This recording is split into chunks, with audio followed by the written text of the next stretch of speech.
Welcome back. 611 now. Bridges at the top of mind for many Louisiana residents after a bridge collapsed in Baltimore because it was struck by a barge. Yeah, so WDSU Investigates wanted to learn the conditions of our bridges over water and on land. WDSU investigative reporter Cassie Sherm takes a closer look with DOTD.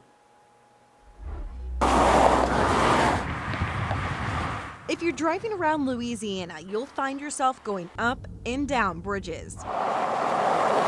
A part of driving some already don't enjoy. I've always been like a little scared about, just driving, especially on bridges. But after the bridge collapse in Baltimore, it kind of goes through my mind, but I try not to freak out, to be honest with you. Some are concerned about the bridges here in our state. That's why sometimes I like to take the ground if I can. Let's try to be on the ground as much as possible. But should drivers have a reason for concern? First, our bridges are safe. We have an inventory on our structures. David Brissett with DOTD says they've been getting calls about bridges across the area. Occasionally, these calls do come in and we'll go out and investigate and then report back. Yes, those are defects, but it's nothing major and it's not load bearing. Brissett took me behind the scenes with his crews inspecting the 610 bridge by Marconi. Down the line and look at our older photographs. These are up the deck.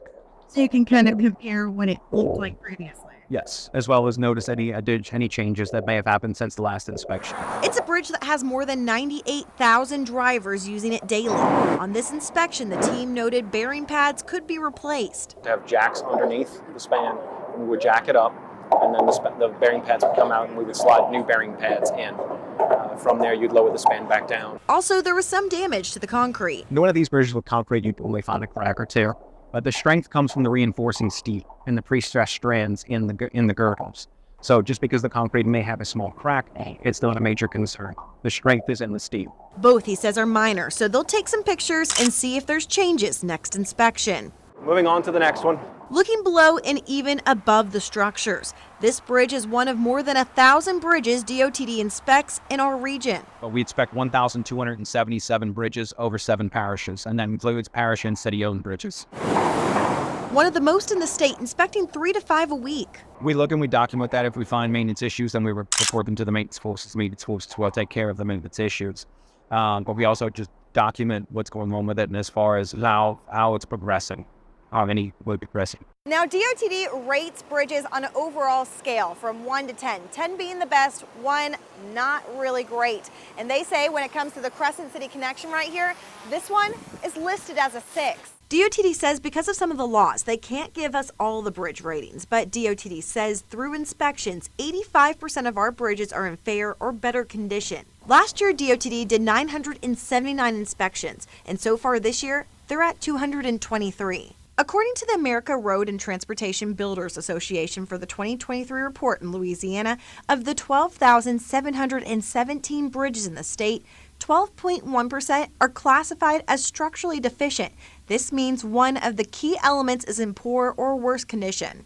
It notes the number of bridges in need of repair is down from years in the past. But according to RBTA's data, the most traveled bridges that are labeled structurally deficient are I-10 over Veterans Memorial Highway, where 65,250 people travel across it daily. LA 611 with 54,200 who travel it daily, and LA 39 over the Inner Harbor Nav Canal, which has 32,700 who travel across it daily, to name a few. Bridges that we know have known deficiencies or some type of known issue, we typically inspect those on a more frequent cycle, up to 6 months at a time. Scott Boyle with DOTD says if there's any real concerns, the bridge will be closed, like the 90-year-old Chef Mentor Bridge, which was recently blocked off after a failed inspection due to damage from an unreported boat crash. When we encounter a bridge that we feel is not of a condition for road users to drive over, we take that bridge out of service immediately. So rest assured, if you're driving across these bridges,